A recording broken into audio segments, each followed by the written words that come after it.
الحمد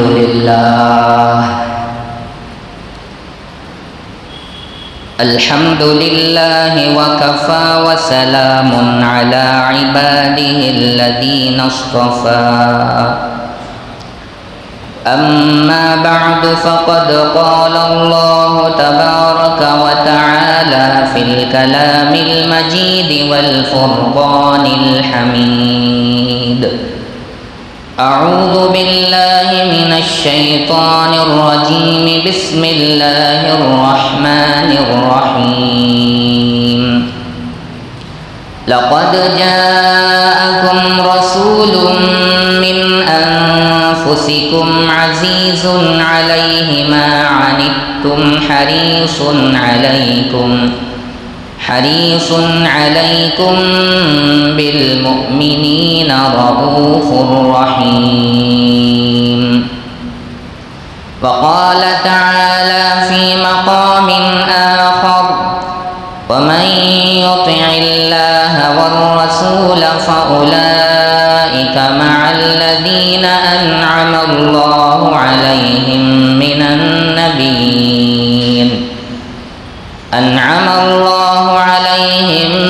النبيين والصديقين والشهداء والصالحين وحسن أولئك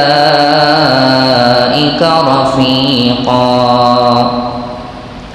وقال النبي صلى الله عليه وسلم لا يؤمن أحدكم حتى يكون هواه تبعا لما جئت به. وقال عليه الصلاة والسلام كل أمتي يدخلون الجنة إلا من أبى. قيل ومن أبى يا رسول الله؟ قال من أطاعني دخل الجنة ومن عصاني فقد أبى، أو كما قال عليه الصلاة والسلام. رب اشرح لي صدري ويسر لي أمري واحلل عقدة من لساني يفقه قولي. سبحانك لا علم لنا إلا ما علمتنا وعلمنا ما ينفعنا وزدنا علما. اللهم صل على سيدنا محمد وعلى آل سيدنا محمد وبارك وسلم. وہ بجلی کا کڑکا تھا یا صوت ہادی، وہ بجلی کا کڑکا تھا یا صوت ہادی، عرب کی زمین جس نے ساری ہلا دی.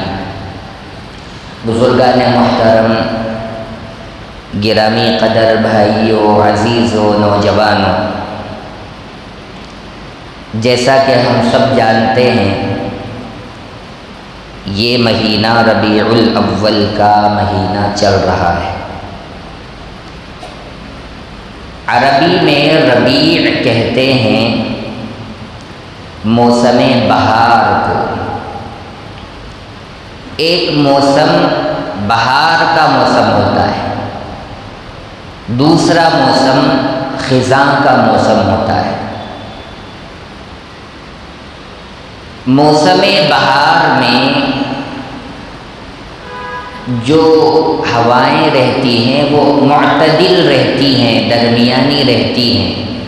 اس میں درختوں کے پھل پتے سب ایک دم تر و تازہ رہتے ہیں اور بہت اچھے طریقے سے وہ نشو و نما پاتے ہیں. اور جو موسم خزاں کا موسم ہوتا ہے اسے کہتے ہیں پت جھڑ کا موسم، جس میں درختوں سے سارے پتے جھڑ جاتے ہیں. ایک عجیب قسم کی لو اور گرم ہوا چلتی ہے جس سے پھل بھی خراب ہوتے ہیں اور پتے پورے گر جاتے ہیں. تو عرب میں جو بہار کا موسم ہوتا تھا اسے ربیع کہتے تھے. تو جب وہ پتجھڑ کا موسم ختم ہو کر بہار کا موسم آتا تھا تو اس کو ربیع الاول کا نام دیتے تھے کہ پہلی بہار آ گئی.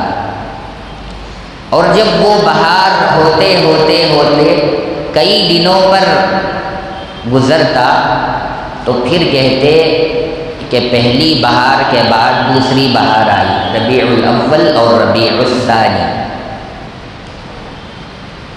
تو ربیع الاول کے موسم ہی میں ہمارے پیارے نبی آخر الزماں فخر کون و مکان تاجدار مدینہ احمد مجتبیٰ حضرت محمد مصطفیٰ صلی اللہ علیہ وآلہ واصحابہ وسلم اس دنیا میں تشریف لائے. اور آپ صلی اللہ علیہ وسلم کی آمد مبارک سے دنیا کے اندر جو خرابیاں تھیں، جو برائیاں تھیں، جو گندگیاں تھیں، جو ظلم و بربریت تھا، وہ سب ختم ہو گیا. اور کیوں نہ ہو جبکہ آپ کو اللہ تبارک و تعالی نے تمام عالمین کے لیے رحمت بنا کر بھیجا تھا. تو آپ صلی اللہ علیہ وسلم کے بارے میں خود اللہ تعالیٰ نے قرآن مجید میں ارشاد فرمایا لقد جاءکم رسول من انفسکم عزیز علیہ ما عنتم، تمہارے پاس تمہیں میں سے ایک رسول تشریف لائے، عزیز علیہ ما عنتم، تم کو اگر کوئی تکلیف پہنچتی ہے، اگر تم کو کوئی پریشانی ہوتی ہے تو ان پر بہت گراں گزرتی ہے، ان کو بہت تکلیف ہوتی ہے. حریص علیکم بالمؤمنین رؤوف الرحیم، اور تمہارے اوپر وہ رسول بہت مہربان ہیں اور بہت زیادہ تمہارے سلسلے میں بھلائی کے خواہش رکھنے والے ہیں، خواہش مند ہیں. تو اللہ کے نبی صلی اللہ علیہ وسلم کو اللہ تبارک و تعالیٰ نے جب بھیجا تو آپ کے دل میں امت کی بہت زیادہ فکر اور تڑپ تھی کہ کس طرح میری امت کامیاب ہو جائے اور جنت میں داخل ہو جائے، اللہ کی رضامندی اسے حاصل ہو جائے. اس لیے اللہ تعالیٰ نے فرمایا کہ اگر وہ تم کو کسی تکلیف میں دیکھتے ہیں تو ان کو تکلیف ہوتی ہے، ان کو پریشانی لاحق ہوتی ہے اور بہت گراں گزرتا ہے. جیسے بوجھ آدمی کو محسوس ہوتا ہے، ایسے کسی ایمان والے کو تکلیف میں دیکھ کر وہ بوجھ محسوس کرتے اور نیکیوں کے سلسلے میں، بھلائی کے سلسلے میں وہ انتہائی خواہش مند ہیں کہ ہر مومن زیادہ سے زیادہ نیکیاں کرے، بھلائیاں کریں اور اللہ ان سے راضی اور خوش ہو جائے. اور کیا فرمایا؟ بالمؤمنین رؤوف الرحیم، ایمان والوں پر بہت زیادہ رحم کرنے والے ہیں، مہربان ہیں. ہم اٹھا کر سیرت مبارکہ کے ہر پہلو کو دیکھیں. اللہ کے نبی صلی اللہ علیہ وسلم کے دل میں امت کے لیے کتنا رحم اور کتنی مہربانی تھی. آپ نے جب دوسروں کو، غیروں کو ان کی غلطیوں کے کرنے پر معاف فرمایا تو اپنوں کو کیوں معاف نہ کرتے؟ اپنوں کے ساتھ بھلائی کا معاملہ کیوں نہ کرتے جبکہ دوسروں کے ساتھ آپ نے بھلائی کا معاملہ فرمایا؟ تو آپ صلی اللہ علیہ وسلم ہم مسلمانوں کے لیے ہر لحاظ سے قابل احترام، قابل عظمت، قابل رفعت اور قابل تقدس ذات ہے آپ صلی اللہ علیہ وسلم کی. آدمی اگر کسی سے محبت کرتا ہے تو 3 چیزوں کی وجہ سے محبت کرتا ہے. یا تو اس وجہ سے محبت کرتا ہے کہ خوبصورت حسن و جمال بہت زیادہ ہے. کسی خوبصورت انسان کو دیکھ کر آدمی کے دل میں محبت پیدا ہوتی ہے. اللہ تبارک و تعالیٰ نے ہمارے پیارے نبی حضرت محمد الرسول اللہ صلی اللہ علیہ وسلم کو دنیا کا سب سے خوبصورت انسان بنایا تھا۔ حضرت حسان بن ثابت رضی اللہ عنہ نے آپ کی عقیدت میں، آپ کی منقبت میں وہ اشعار پڑھے جو قیامت تک پڑھے جاتے رہیں گے۔ وَأَحْسَنَ مِنْكَ لَمْ تَرَ قَطُّ عَيْنِي وَأَجْمَلَ مِنْكَ لَمْ تَلِدِ النِّسَاءُ۔ آپ اتنے حسین اور اتنے جمیل ہیں کہ میں نے اب تک بھی کسی کو آپ جیسا خوبصورت انسان نہیں دیکھا، میری آنکھوں نے نہیں دیکھا۔ وَأَجْمَلَ مِنْكَ لَمْ تَلِدِ النِّسَاءُ، اور آپ اتنے جمال والے ہیں کہ آپ جیسے جمال والا بچہ آج تک کسی ماں نے جنا نہیں۔ تو آدمی کو کسی سے محبت ہوتی ہے اس کے حسن و جمال اور خوبصورتی کی بنا پر۔ تو اللہ کے نبی صلی اللہ علیہ وسلم کو اللہ تعالیٰ نے تمام دنیا میں سب سے زیادہ خوبصورت بنایا تھا۔ اور پھر آدمی کو محبت ہوتی ہے آدمی کے کمال کی وجہ سے، کہ اس کے اندر کوئی فن ہو، کوئی ہنر ہو، کوئی کمال والی چیز ہو۔ آدمی کے اندر علم ہوتا ہے، فن ہوتا ہے، ہنر ہوتا ہے، اور وہ ان پڑھوں سے، جاہلوں سے زیادہ آگے بڑھ کر وہ کوئی عجیب کام کرتا ہے، ترقی والا کام کرتا ہے، تو لوگوں کو اس سے محبت ہوتی ہے۔ کوئی آدمی علم رکھ کر اپنے علم کو لوگوں کے سامنے پیش کرے، ایک ہنر رکھ کر اپنا ہنر لوگوں کے سامنے پیش کرے، تو لوگ اس کے دل دادا ہو جاتے ہیں، اس سے محبت کرنے لگتے ہیں، اس کے فین ہو جاتے ہیں۔ اللہ کے نبی صلی اللہ علیہ وسلم تمام دنیا کے تمام انسانوں میں سب سے زیادہ باکمال تھے۔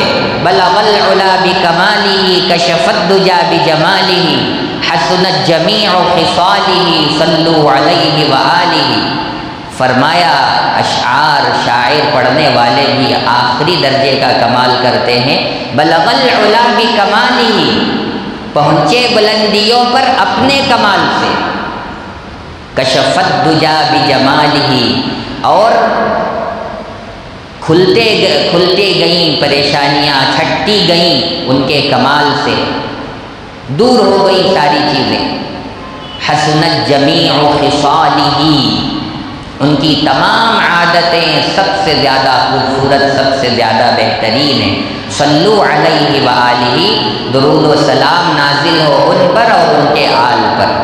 تو اللہ کے نبی صلی اللہ علیہ وسلم، انسانوں کی بات تو دوسری ہے، جتنے انبیاء کرام علیہم الصلاۃ والسلام اس دنیا میں تشریف لائے، 1,24,000 انبیاء میں جو جو کمالات تھے، جو جو خوبیاں تھیں، جو جو محاسن تھے، اللہ نے وہ تمام کمالات آپ صلی اللہ علیہ وسلم کی ذات میں ودیعت فرما رکھے تھے، اور آپ اکیلے ان تمام کمالات کے مجموعہ تھے۔ تو اللہ کے نبی صلی اللہ علیہ وسلم سے کمال کی وجہ سے بھی محبت ہونی چاہیے۔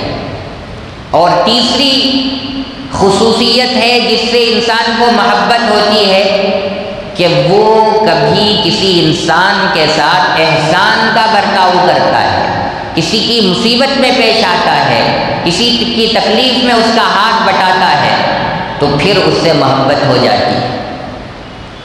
عرب کہتے تھے الانسان عبد الاحسان، انسان احسان کا بندہ ہے، احسان کا غلام ہے۔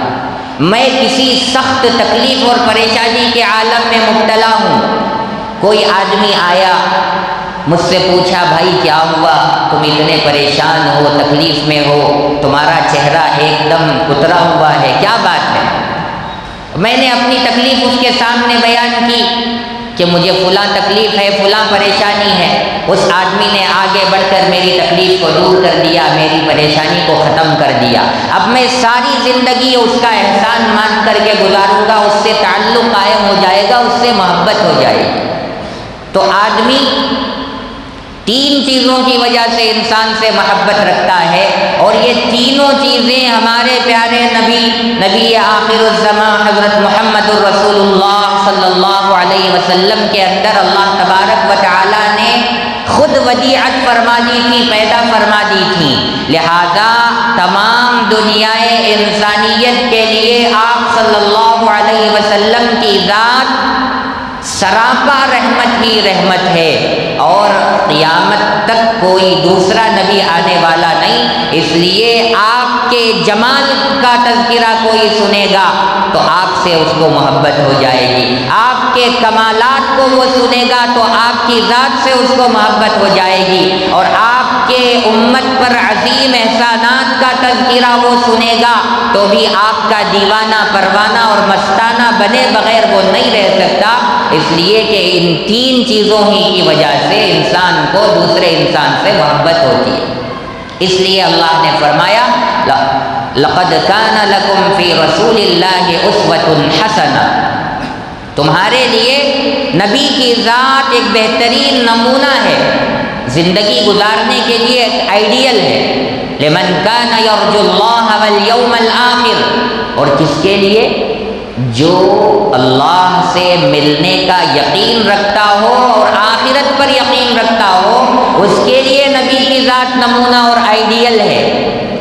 جو اللہ سے ملنے کی امید نہیں رکھتا، جو آخرت پر ایمان اور یقین نہیں رکھتا، اس کے لیے نبی کی ذات نمونہ نہیں ہوگی، وہ تو غیروں کو دیکھ کر ان کے ڈائیلاگ کو اپنائے گا، غیروں کے راستے پر چلے گا، اس لیے کہ اس کا ایمان اللہ پر اور آخرت پر نہیں ہے۔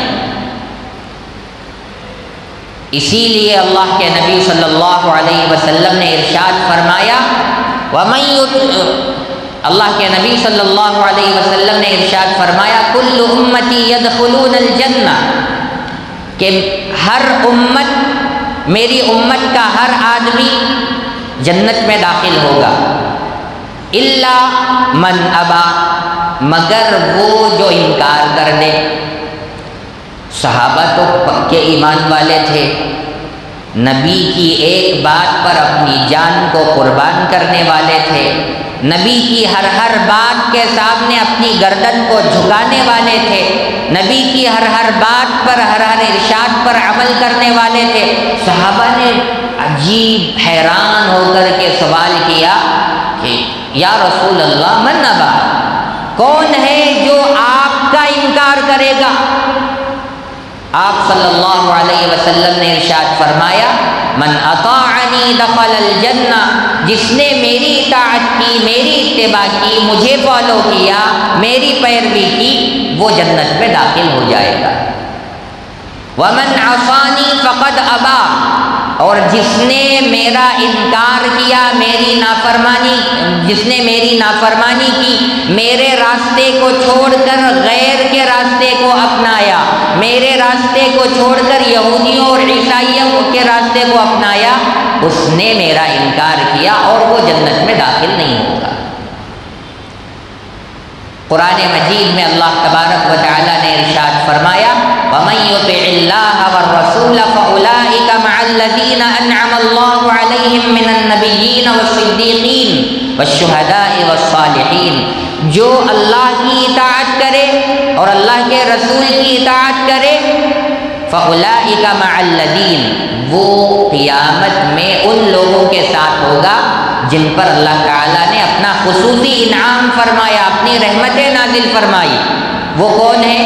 نبیین والصدیقین والشہداء والصالحین، نبی ہیں، صدیقین ہیں اور شہید ہیں اور نیک صالح لوگ ہیں، اللہ کے ولی لوگ۔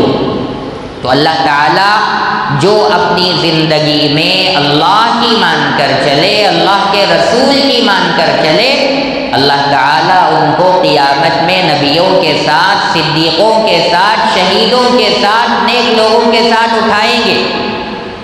اور اس بات کی فکر صحابہ کرام کو ہمیشہ رہا کرتی تھی، ہمیشہ رہا کرتی تھی۔ اسی وجہ سے ہر صحابی ہمارے آقا صلی اللہ علیہ وسلم سے ٹوٹ کر محبت کرتا تھا، اور صحابہ کی محبت لامنتہی تھی، ختم ہونے والی نہیں تھی کبھی بھی۔ انہوں نے اللہ کے نبی صلی اللہ علیہ وسلم سے بے مثال محبت کی ہے، جس کی مثال قیامت تک دنیا پیش نہیں کر سکتی۔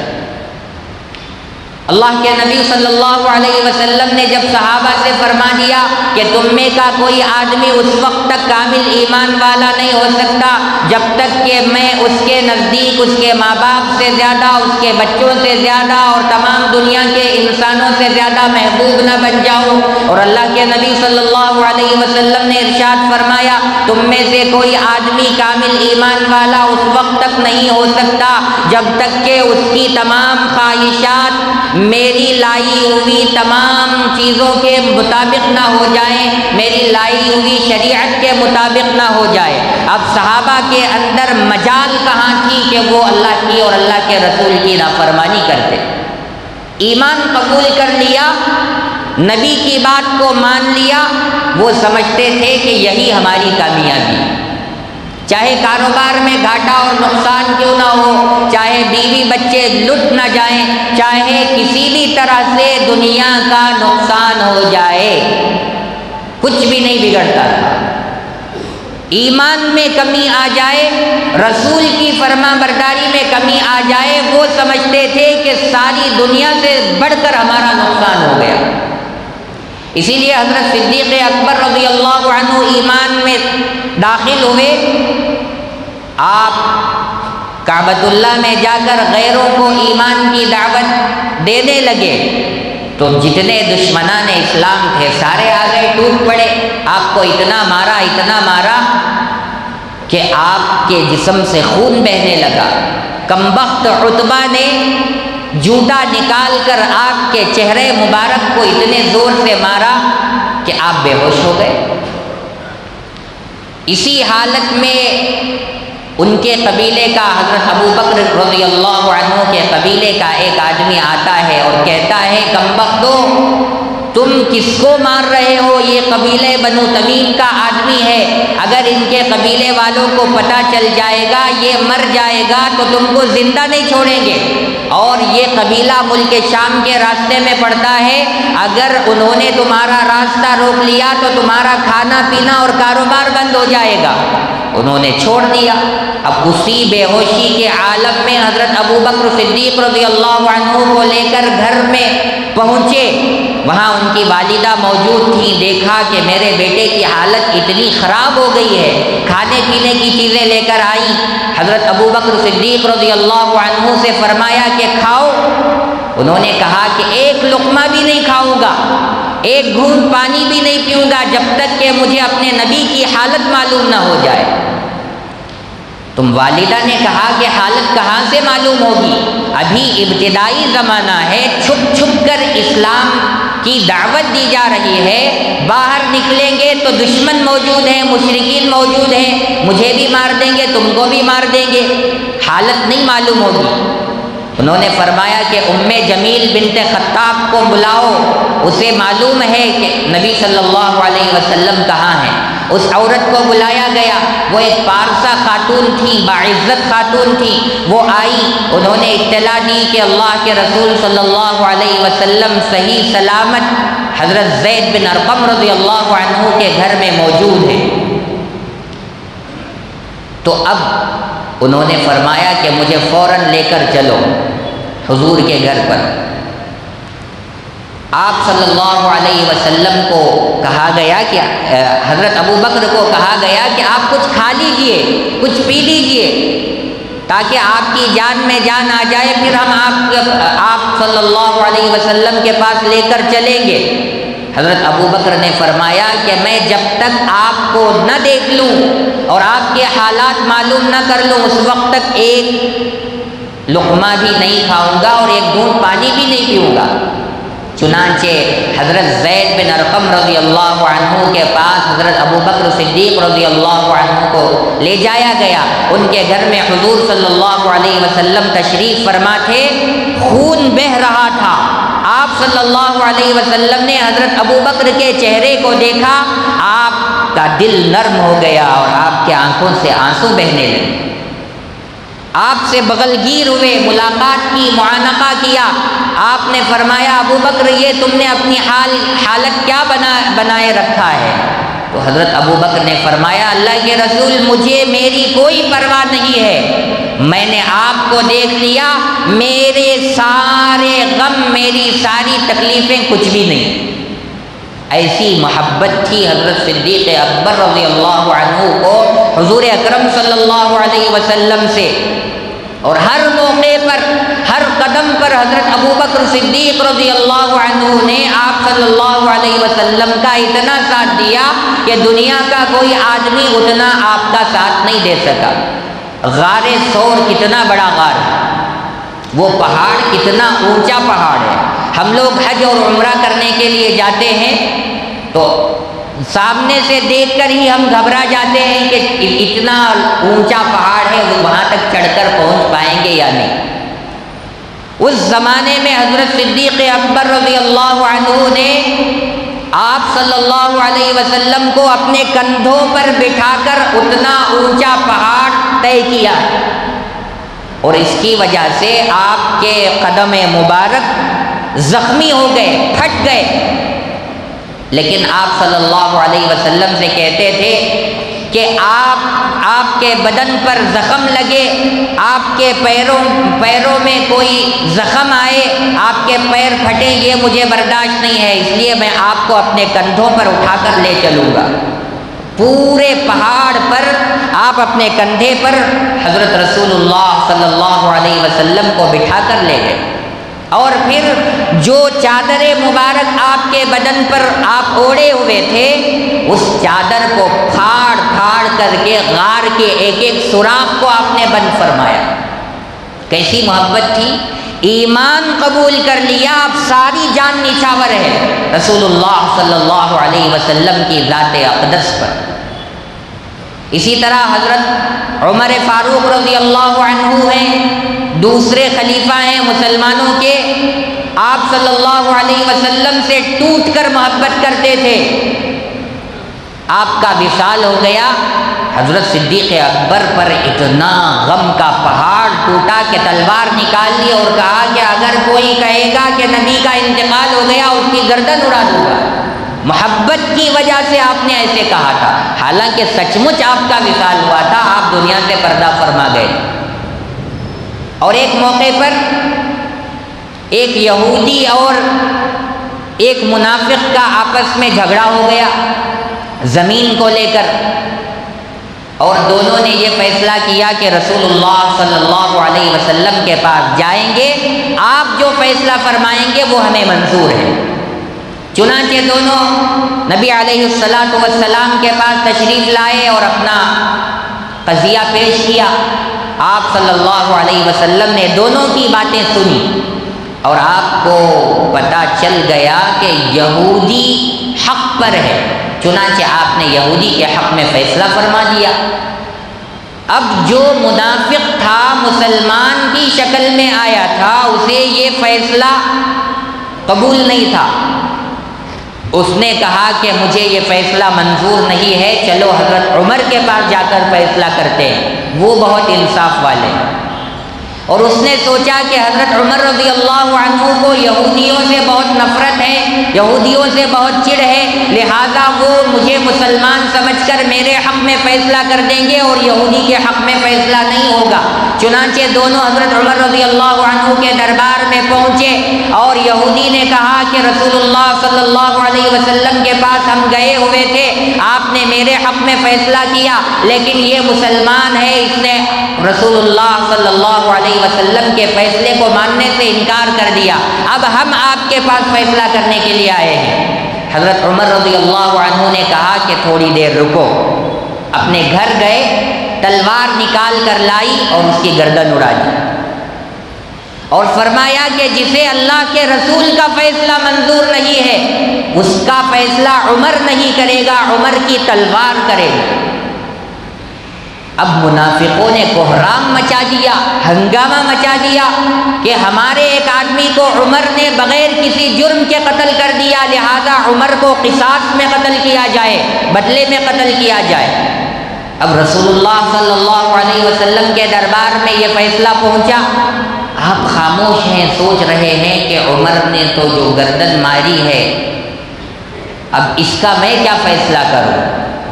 اللہ تبارک و تعالیٰ نے قرآن مجید کی آیت نازل فرمائی، فَلَا وَرَبِّكَ لَا يُؤْمِنُونَ حَتَّى يُحَكِّمُوكَ فِي مَا شَجَرَ بَيْنَهُمْ ثُمَّ لَا يَجِدُوا فِي أَنفُسِهِمْ حَرَجًا مِّمَّا قَضَيْتَ وَيُسَلِّمُوا تَسْلِيمًا۔ جو اللہ کے رسول کا فیصلہ نہ مانے تو اب اس کی بات کوئی قابل قبول نہیں۔ حضرت عمر رضی اللہ عنہ سے حضور علیہ السلام نے فرمایا کہ عمر جو تم نے کیا وہ صحیح کیا، جسے رسول کا فیصلہ منظور نہیں اسے قتل ہی کرنا واجب ہے۔ لہذا وہ معاملہ تھم گیا، مسلمانوں نے اس مسئلے کو مان لیا۔ کس لیے حضرت عمر نے کیا؟ رسول اللہ صلی اللہ علیہ وسلم کی محبت میں کیا۔ ایک نہیں دو نہیں، کئی واقعات ہیں رسول اللہ صلی اللہ علیہ وسلم سے محبت کے۔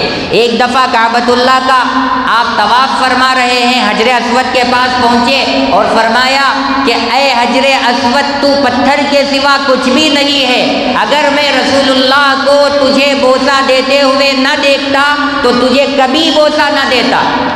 تیرے اندر نفع اور نقصان کی کوئی چیز نہیں ہے، میں نے چونکہ رسول اللہ کو بوسہ دیتے ہوئے تجھے دیکھا ہے اس لیے میں تجھے بوسہ دے رہا ہوں۔ کتنی محبت تھی رسول اللہ صلی اللہ علیہ وسلم سے۔ اور اسی طرح تیسرے خلیفہ ہیں حضرت عثمان ذی النورین رضی اللہ عنہ۔ سن 6 ہجری میں مسلمانوں نے کعبۃ اللہ کا طواف کرنے کا ارادہ کیا۔ کافروں نے روک دیا کہ تم عمرہ نہیں کر سکتے، طواف نہیں کر سکتے۔ حضرت عثمان رضی اللہ عنہ کو حضور صلی اللہ علیہ وسلم نے بھیجا کہ جا کر کافروں سے بات کرو کہ ہم لڑنے کے لیے نہیں آئے بلکہ ہم عمرہ کرنے کے لیے آئے ہیں، خاموشی کے ساتھ عمرہ کریں گے پھر واپس لوٹ جائیں گے۔ لیکن کافروں نے کہا کہ ہم عمرہ کرنے بھی نہیں دیں گے۔ حدیبیہ کے مقام پر پہنچ کر صحابہ رسول اللہ صلی اللہ علیہ وسلم کے ساتھ رک گئے تھے۔ حضرت عثمان آگے بڑھے، اب کافروں نے کہا کہ تم عمرہ نہیں کر سکتے، لیکن چونکہ حضرت عثمان رضی اللہ عنہ کے احسانات کافروں پر بہت زیادہ تھے مالدار ہونے کی وجہ سے، تو حضرت عثمان سے انہوں نے کہا کہ اگر تم چاہو تو عمرہ کر لو، طواف کر لو، تمہیں اجازت ہے۔ حضرت عثمان رضی اللہ عنہ نے فرمایا کہ ہرگز میں اپنے پیارے آقا کے بغیر عمرہ نہیں کروں گا، طواف نہیں کروں گا۔ اگر اس وقت ہمارے جیسے آپ کے جیسے ہوتے تو سوچتے کہ سارے مسلمانوں میں ہماری گردن اونچی ہو جائے گی اور ہمارا فخر زیادہ ہو جائے گا، ہماری شان بڑھ جائے گی، ہم عمرہ طواف کر لیتے۔ لیکن حضرات صحابہ کے دل میں حضور سے محبت اتنی زیادہ تھی، حضرت عثمان نے فرمایا کہ میں اپنے آقا کے بغیر، اپنے پیارے حبیب کے بغیر نہ عمرہ کروں گا نہ طواف کروں گا۔ صحابہ اس طرف گفتگو فرما رہے تھے کہ حضرت عثمان طواف کر کے آئیں گے، عمرہ کر کے آئیں گے۔ پیارے آقا صلی اللہ علیہ وسلم نے فرمایا کہ نہیں، عثمان ہمارے بغیر نہ عمرہ کریں گے نہ طواف کریں گے۔ آپ نے ویسا ہی فرمایا۔ اور پھر ایک موقع پر مسجد کے پاس وضو فرما رہے ہیں، کلی کیا، آپ نے پورا وضو نہیں فرمایا، گوشت کھایا، کلی کیا اور مسجد میں تشریف لے آئے، آپ باوضو تھے۔ صحابہ نے پوچھا کہ آپ نے ایسا کیوں کیا، وضو نہیں فرمایا؟ حضرت عثمان رضی اللہ عنہ نے فرمایا کہ میں نے اپنے پیارے حبیب کو ایسے ہی دیکھا تھا کہ آپ نے گوشت تناول فرمایا، کلی کی اور مسجد میں داخل ہو گئے، میں نے یہ سنت ادا کرنے کے لیے ایسا کیا۔ ایک مرتبہ مسجد کے باہر بیٹھ کر مسکرائے اور خاموش ہو گئے۔ صحابہ نے پوچھا کہ آپ نے ایسا کیوں کیا؟ انہوں نے فرمایا کہ آپ صلی اللہ علیہ وسلم ایک مرتبہ یہاں بیٹھ کر ایسے ہی مسکرائے تھے، اس لیے میں نے مسکرایا۔ حضرت علی رضی اللہ عنہ جب آپ مکے سے مدینہ ہجرت کر کے تشریف لے جا رہے ہیں، کافروں نے آپ کے گھر کا گھیراؤ کر لیا۔ حضور صلی اللہ علیہ وسلم نے سورہ یاسین کی تلاوت کرتے ہوئے اپنی مٹھی میں مٹی لے کر ان پر اچھالا اور آگے بڑھ گئے۔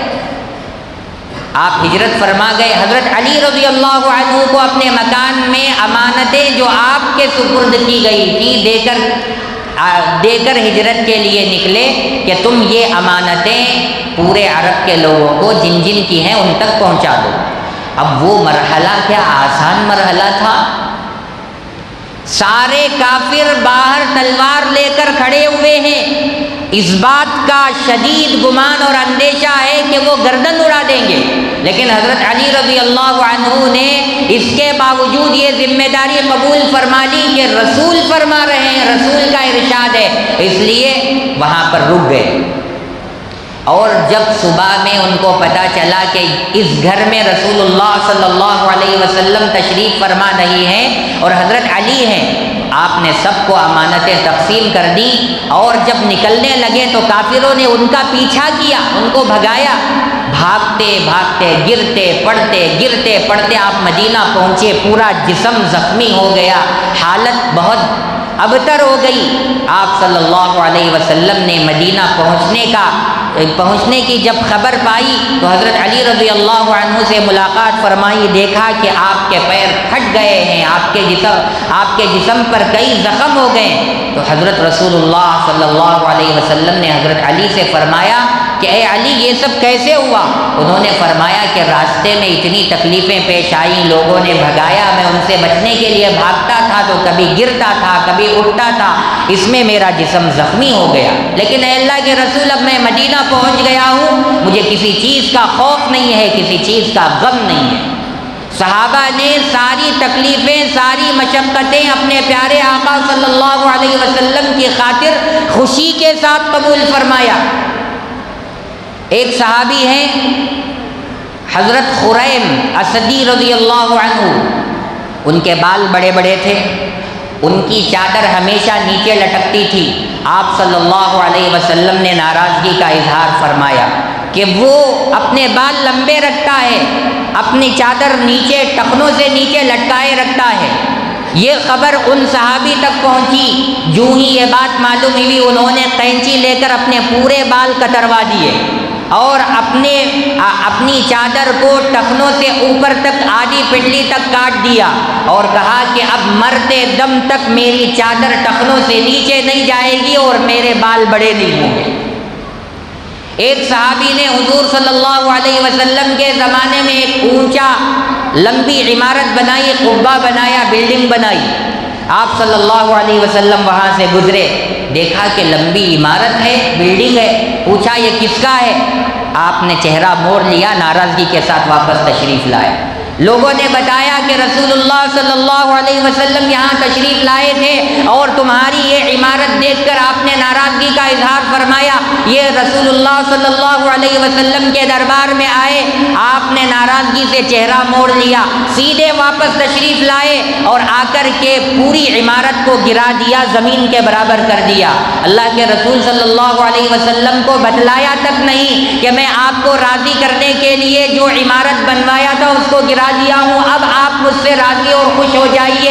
آپ صلی اللہ علیہ وسلم کئی دنوں کے بعد اس جگہ تشریف لائے، آپ نے دیکھا کہ یہاں قبہ اور عمارت نہیں ہے، پوچھا کہ یہاں جو قبہ تھا وہ کیا ہوا؟ لوگوں نے بتلایا کہ آپ کی ناراضگی کی وجہ سے ان صحابی نے اپنی عمارت کو گرا دیا۔ یہ تھی حضرات صحابہ کی محبتیں۔ حضرت ابو دہدہ رضی اللہ عنہ ایک صحابی ہیں، آپ صلی اللہ علیہ وسلم نے مسجد نبوی کے سامنے ایک یہودی کا درخت دیکھا جس سے مسلمانوں کو تکلیف ہو رہی تھی آنے جانے میں۔ آپ نے فرمایا کہ کون ہے جو اس درخت کو خرید کر کے کٹوا دے، اس کے بدلے میں میں اس کو جنت میں داخلہ دلواؤں گا۔ حضرت ابو دہدہ انصاری صحابی رضی اللہ عنہ ہیں جن کے مدینے میں 600 درختوں والا باغ تھا، انہوں نے پورا باغ اللہ کے رسول صلی اللہ علیہ وسلم کی اس ایک بات کی وجہ سے صدقہ کر دیا کہ مجھے جنت ملے گی، اپنے 600 درختوں والا کھجوروں والا باغ صدقہ کر دیا ایک درخت کی وجہ سے۔ کیا ہمارے اندر ایسی محبت ہے اپنے پیارے آقا صلی اللہ علیہ وسلم کے لیے؟ ایک نہیں، دو نہیں، کئی واقعات ہیں۔ حضرت ابو محذورہ رضی اللہ عنہ ایک صحابی ہیں، شروع میں تشریف لائے، آپ صلی اللہ علیہ وسلم نے ان کی پیشانی پر ہاتھ رکھ کر کے، ان کے سر کے کچھ بالوں پر ہاتھ رکھ کر کے آپ نے محبت کے ساتھ ان کو کلمہ پڑھایا، وہ مسلمان ہو گئے، ایمان میں داخل ہو گئے۔ آپ صلی اللہ علیہ وسلم کی اس محبت کی بنا پر انہوں نے کبھی اپنے سر کے سامنے کے بال نہیں کٹوائے۔ لوگوں نے کہا کہ تمہارے بال اتنے بڑے بڑے ہو گئے، سامنے کو لٹکتے ہیں، سامنے کے بال تم نے بڑے کیوں رکھے ہیں، برا لگتا ہے، اسے کٹوا دو۔ انہوں نے فرمایا کہ جن بالوں پر، جس پیشانی پر رسول اللہ نے اپنا مبارک ہاتھ رکھا ہو، ان بالوں کو میں کیسے کٹا دوں؟ انہوں نے اپنے بال زندگی بھر نہیں کٹائے۔ آج ہم اپنی زندگیوں کو کنگھال کر دیکھیں، ٹٹول کر دیکھیں، آج جو ہم آپ کے کلمہ پڑھنے والے ہیں، آپ کا نام لینے والے ہیں، آپ کے نام پر جھوٹے عشق کا دعویٰ کرنے والے ہیں، کیا ہماری محبتیں آپ صلی اللہ علیہ وسلم کے لیے اتنی ہیں؟ نہ ہم کو 5-6 فٹ والا جسم اللہ کے رسول صلی اللہ علیہ وسلم جیسا بنانا پسند ہے۔ آپ نے اپنے چہرے مبارک پر داڑھی رکھی، مسلمانوں کو آج داڑھی رکھنا پسند نہیں ہے۔ صبح سویرے اٹھ کر کے آپ صلی اللہ علیہ وسلم کی سنت کا جنازہ نکالتے ہوئے آپ کی سنت کو کٹوا کر گندی نالی میں پھینکواتا ہے مسلمان، پھر کس منہ سے دعویٰ کرتا ہے کہ نبی کا عاشق ہے؟ ٹیبلوں میں بیٹھ کر، آج کا نیا فیشن ہے، نیا ماڈرن دور ہے، گھر کوئی بھی بنا رہا ہے تو باقاعدہ ڈائننگ ٹیبل، اچھے دیندار نمازی حاجی اور دین کے داعی، ان کے گھروں میں جا کر دیکھو تو نیچے بیٹھ کر دسترخوان میں کھانے کے لیے ان کے پاس موقع نہیں ہے، انہوں نے ڈائننگ ٹیبل منگوا رکھا ہے اور رسول اللہ کی سنت کا جنازہ نکال کر وہ یہودی اور عیسائی کے طریقے پر کھانا کھاتے ہیں اور پیتے ہیں، بائیں ہاتھ سے پیتے ہیں، مشروبات پیتے ہیں اور اس کو اپنی شان سمجھتے ہیں۔ اور کن چیزوں کو بیان کیا جائے، ایک چیز ہم دیکھیں، اپنے کھانے کو، اپنے پینے کو، اپنے سونے کو، اپنے اٹھنے بیٹھنے کو، اپنے کپڑوں کو، اپنے جسم کو، اپنے لباس کو، ہر چیز کو ہم کمپیئر کر کے دیکھیں کہ کیا رسول اللہ صلی اللہ علیہ وسلم سے ہماری عادتیں، ہماری خصلتیں ملتی جلتی ہیں۔ میں اگر آپ صلی اللہ علیہ وسلم کی سیرت کو تفصیل سے بیان کروں تو موقع ہی نہیں رہے گا۔ آپ کی محبت کے کتنے واقعات ہیں، کتنے صحابہ ہیں جنہوں نے آپ کے ایک حکم پر اپنی جان نچھاور کی ہے۔ حضرت ثوبان رضی اللہ عنہ ایک صحابی ہیں، وہ اچانک ایک مرتبہ حضور کے دربار میں تشریف لائے۔ انہوں نے فرمایا اللہ کے رسول میں بہت پریشانی میں مبتلا ہوں۔ حضور نے ان کے چہرے کو دیکھا کہ واقعی پریشانی کے آثار ہیں، پوچھا کیا تکلیف ہے، کیا غم ہے، کیا مصیبت ہے؟ انہوں نے فرمایا کوئی غم نہیں، کوئی مصیبت نہیں، کوئی تکلیف نہیں۔ پھر پوچھا کیا ماجرا ہے؟ انہوں نے فرمایا کہ میں یہ سوچ کر کے کئی دن سے کھانا نہیں کھا رہا ہوں، پانی نہیں پی رہا ہوں کہ اب ہم زندہ ہیں، آپ کے پاس آتے ہیں، ملاقات کرتے ہیں، آپ کا دیدار ہوتا ہے، آپ سے باتیں کرتے ہیں، قیامت میں پتہ نہیں ہم کہاں ہوں گے، جنت میں جائیں گے بھی یا نہیں جائیں گے، آپ سے ملاقات نہیں ہوگی، آپ کا دیدار نہیں ہوگا، ہم کیا کریں گے؟ اس سوچ کی وجہ سے میں کئی دن سے کھانا نہیں کھا رہا ہوں، پانی نہیں پی رہا ہوں۔ حضور نے فرمایا کہ تم کو غم کرنے کی کوئی ضرورت نہیں، المرء مع من احب، آدمی قیامت میں اس کے ساتھ ہوگا جس سے وہ محبت کرے گا۔ تو صحابہ کو یہ غم ہوتا ہے۔ آج مسلمانوں کی زندگیوں کو دیکھو، چاندی کے 5-5 10-10 انگوٹھیاں ہاتھ میں پہنے ہوئے، حالانکہ حرام ہے، کانوں میں عورتوں کی طرح بالیاں لگائے ہوئے ہیں، کیا رسول اللہ نے لگایا؟ گلے میں 50-50 گرام کی چین لگی ہوئی ہے اور یہودیوں اور نصرانیوں کی طرح بال اتنے بڑے بڑے اور خنزیروں کی طرح کٹنگ بنائی ہوئی ہے اور چہروں پر داڑھیاں سجی ہوئی نہیں ہیں، ایک طریقہ سنت کے خلاف ہے۔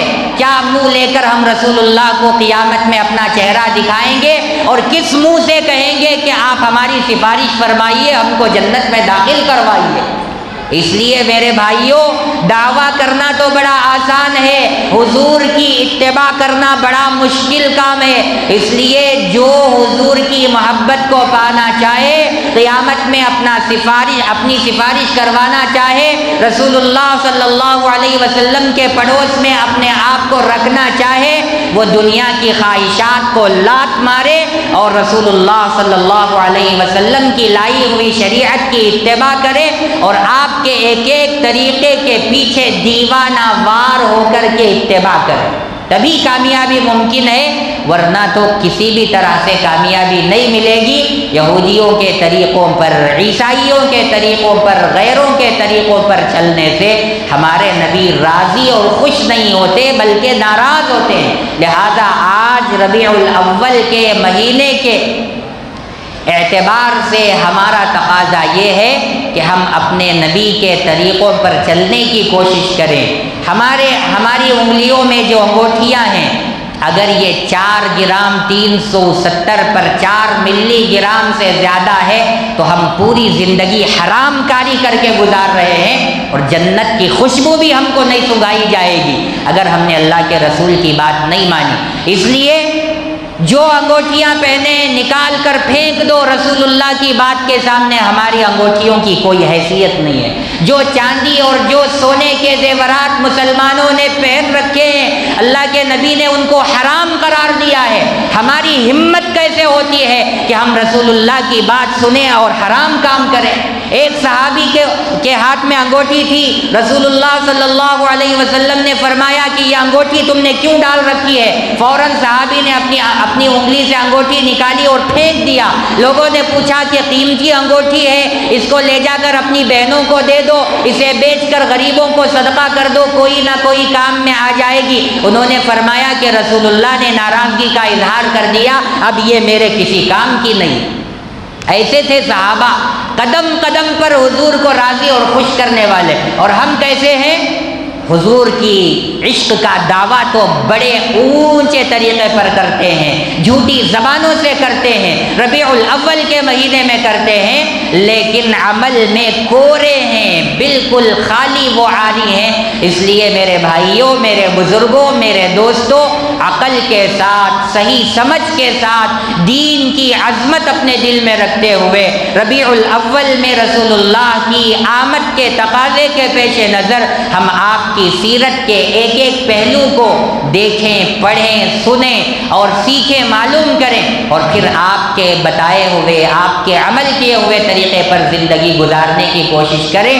اللہ تعالی ہم سب کو عمل کی توفیق عطا فرمائے۔ اللہ تعالی صحیح معنوں میں ہم سب کو اپنے پیارے حبیب صلی اللہ علیہ وسلم کا سچا پکا عاشق بنائے۔ آمین وآخر دعوانا الحمدللہ۔